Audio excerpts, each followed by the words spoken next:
Hello students, once again welcome back to your one and only most trusted Gyanjyoti coaching centre. Students, আজকের ভিডিওতে আলোচনা করব তোমাদের সাথে তোমাদের পরবর্তী পার্ট যেটা রয়েছে, ঠিক আছে?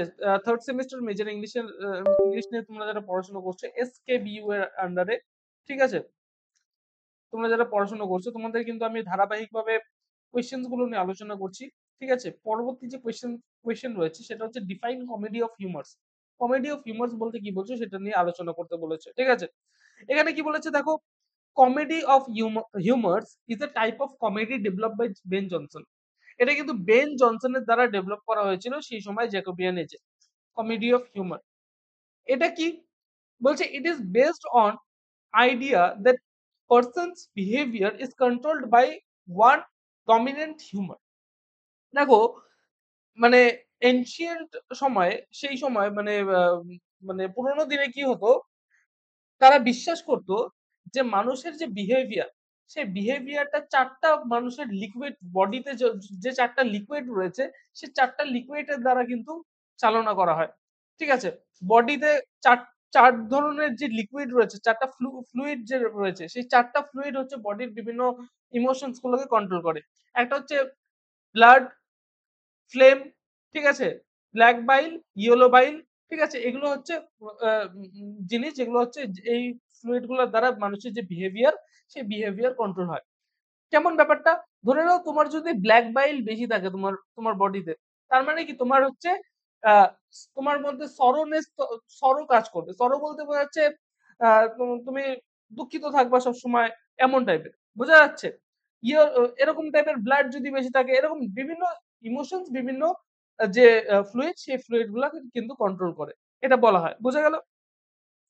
তারপরে দেখো বলছে characters like act foolishly due to this imbalance creating humour and satire.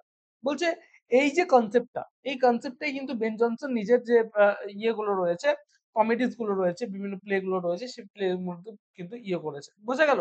এবং এই যে ব্ল্যাক বাইল, ইয়েলো বাইল, ব্লাড, ফ্লেম, এগুলো কিন্তু কন্ট্রোল করে মানুষের বিহেভিয়ার। এবং এই যে ইমব্যালেন্স, এই ইমব্যালেন্সের জন্য, এই যে এই বডিলি ফ্লুইড গুলোর ইমব্যালেন্সের জন্য কিন্তু মানুষ ফুলিশলি অ্যাক্ট করে। এটাই কিন্তু কমেডি অফ হিউমার্স একটা বিষয়। বোঝা গেল? নেক্সট কি বলেছে দেখো, 7 number, what are the themes of Duchess of Malfi. তার আগে আমি 8 নাম্বারটা একটু আলোচনা করি। হু ওয়াজ জন ওয়েবস্টার? জন ওয়েবস্টার কে ছিলেন? বলছে জন ওয়েবস্টার ছিলেন হচ্ছে ফেমাস জ্যাকোবিয়ান ট্র্যাজেডিয়ান, যে ট্র্যাজেডি গুলো লিখতো, ঠিক আছে? জ্যাকোবিয়ান এজে যে ট্র্যাজেডি লিখতো তাকে বলা হচ্ছে tragedian. For his dark violent psychological tragedies. তার যে ডার্ক ভায়োলেন্ট, তার প্রত্যেকটা যে ট্র্যাজেডি ছিল তার মধ্যে মার্ডার ছিল, মার্ডারের সিন ছিল, ব্লাড শেডিং সিন ছিল, এরকম ধরনের, ঠিক আছে? His major works include the duchess of Malfi. তার যে মেজর ওয়ার্কস ছিল তার মধ্যে ছিল ডাচেস অফ মালফি, ঠিক আছে? এগুলো ওয়েল নোন ওয়ার্কস তার। দ্য হোয়াইট ডেভিল, ঠিক আছে?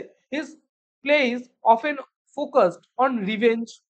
তার যে প্লেস গুলো ছিল না, সেই প্লেস গুলো রিভেঞ্জের উপর ফোকাস করতো, করাপশনের উপর ফোকাস করতো, ফিমেল সাফারিংস এর উপরে ফোকাস করতো, ঠিক আছে? Reflecting the moral confusion of the time. সেই সময়কার যে মোরাল কনফিউশন গুলোকে কিন্তু তুলে ধরার জন্য কিন্তু এগুলো ইউজ করা হতো, ঠিক আছে? নেক্সট দেখো 7 নাম্বার, এবার এবার আসি হচ্ছে 7 নাম্বার। 7 নাম্বারে কি বলছে দেখো, what are the major themes, what are the themes of Duchess of Malfi. Duchess of মালফির থিম কি? এখানে কি বলেছে দেখো, Duchess of Malfi by John Webster. John Webster সম্পর্কে আমরা জানলাম এখানে, ঠিক আছে? তো বলছে Duchess of Malfi by John Webster explore the theme of corruption. এখানেও কিন্তু করাপশনের থিম রয়েছে, পাওয়ার রয়েছে, ফিমেল এজেন্সির থিম রয়েছে, রিভেঞ্জ যে থিম কিন্তু এখানে রয়েছে। The play shows the tragic fate of the Duchess who marries secretly। এখানে কিন্তু দেখানো হয় যে এই যে ডাচেস যে সিক্রেটলি বিয়ে করেছিল এবং তার যে কনসিকুয়েন্সেস, তার যে মানে ব্রাদার্সরা যারা ছিল, এই জন্য কিন্তু তাকে কিন্তু পানিশ করেছিল। ইট রিফ্লেক্টস, এবং এটা কিন্তু রিফ্লেক্ট করে the dark mood of Jacobean era. এই যে জ্যাকোবিয়ান সময়ে এই যে ডার্ক মুড, সেটা কিন্তু রিফ্লেক্ট করে, ঠিক আছে? এবং কোয়েশ্চেন করে মোরালিটি এবং জাস্টিস। সেই সময় কন্টেম্পোরারি, সেই সময়কার যে মোরালিটি, ঠিক আছে, নৈতিক দিকটা এবং জাস্টিস, সেই এগুলোর উপরে কিন্তু কোয়েশ্চেন করে এই ডাচেস অফ মালফি। বোঝা গেল? নেক্সট ৯ নাম্বার যেটা রয়েছে, ৯ নম্বরে কি বলছে? What was the political background of Jacobean age literature. আমি কিন্তু এই যে কোয়েশ্চেনটার অ্যান্সার কিন্তু আমি বারবার করে আমি এই ভিডিওস গুলোর মাধ্যমে কিন্তু আমি তুলে ধরি। ফার্স্টে তুলে ধরছিলাম আমি ওই তোমাদের a history of the English literature Jacobean age যেই ভিডিওটাতে পড়িয়েছিলাম। সেই ভিডিওতে আমি বলেছিলাম যে Jacobean literature developed under the rule of James one. James one যে কিনা ছিল জেমস 6 স্কটল্যান্ডের, তাকে কিন্তু নিয়ে আসা হয়েছিল ইংল্যান্ডে এবং তার নাম দেওয়া হয় James one. A time of political uncertainty, religious tension and social untrust। বলছে এই যে সময়, এই সময়টার মধ্যে কিন্তু পলিটিক্যাল টেনশন ছিল, ঠিক আছে? পলিটিক্যাল টেনশন ছিল, আনসার্টেনটি ছিল, কিন্তু রিলিজিয়াস টেনশন কিন্তু এখানে ছিল, ঠিক আছে? এবং কি বলবো, সোশ্যাল আনরেস্ট। এই সময় কি হয়েছিল? রাজা বিশ্বাস করতো যে রাজা হচ্ছে ভগবানের দ্বারা, গডের দ্বারা প্রেরিত, এবং রাজার যে ডিসিশন থাকবে, রাজাই থাকবে চূড়ান্ত ক্ষমতার অধিকারী। রাজার ডিসিশনের আগে কারো ডিসিশন চলবে না। ইভেন পার্লামেন্টেরও কোনো মেম্বার, ঠিক আছে, রাজার ডিসিশনের উপরে কোনো কথা বলতে পারবে না। রাজার ডিসিশনই হচ্ছে শেষ ডিসিশন। এটা কিন্তু তিনি মানে এটা কিন্তু তিনি মানতেন এবং তিনি মানে বলতেন এই জিনিসটা। এবার এর জন্য কি হয়? এই পার্লামেন্টের মধ্যে কিন্তু কনফ্লিক্টের সৃষ্টি হয়। ঠিক আছে? তার জন্য বলছে এখানে পলিটিক্যাল আনসার্টেনটির কথা বলা হয়েছে এখানে। বোঝা গেল? পলিটিক্যাল আনসার্টেনটি কেন হয়েছে? কারণ এই যে পলিটিক্যালি এই যে এখানে পার্লামেন্টের কোনো মেম্বার এখানে কোনো হস্তক্ষেপ করতে পারবে না।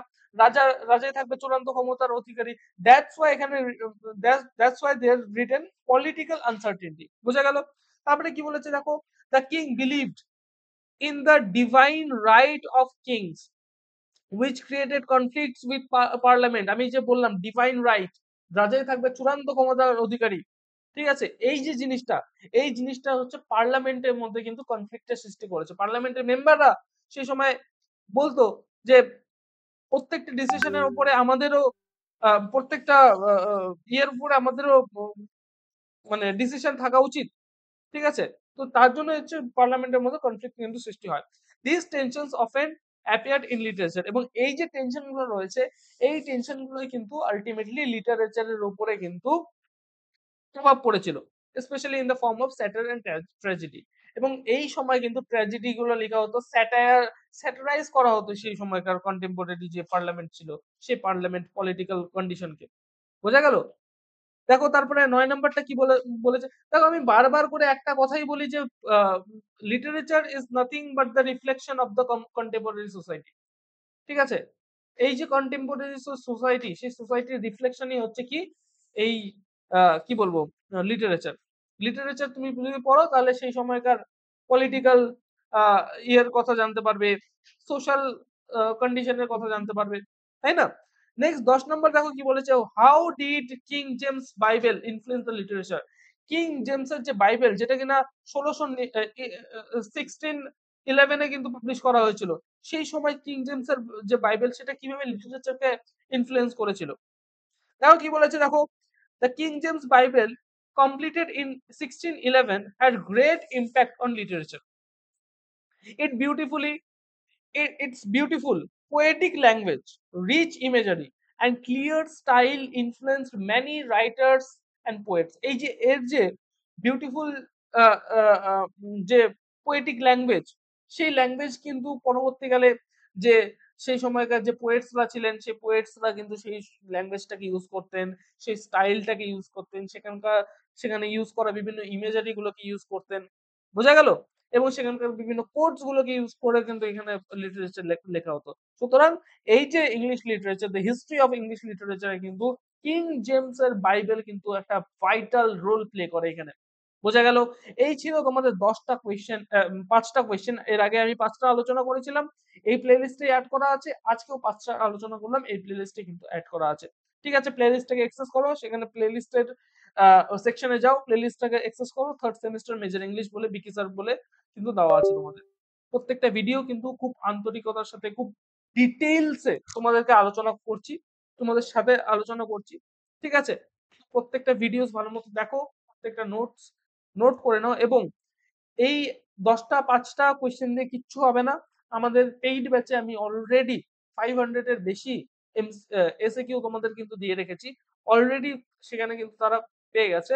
সাজেশন এবং বিভিন্ন জিনিসগুলোকে আর্লি অ্যাক্সেস নেওয়ার জন্য অবশ্যই যোগাযোগ করো জ্ঞানজ্যোতি কোচিং সেন্টারের অফিসিয়াল দুটো হেল্পলাইন নাম্বার 7076398606 নাম্বার অথবা 6295916282 নাম্বার। এই দুটো নাম্বারে তোমরা কিন্তু যোগাযোগ করতে পারো জ্ঞানজ্যোতি কোচিং সেন্টার অফিসিয়াল দুটো হেল্পলাইন নাম্বার এটা।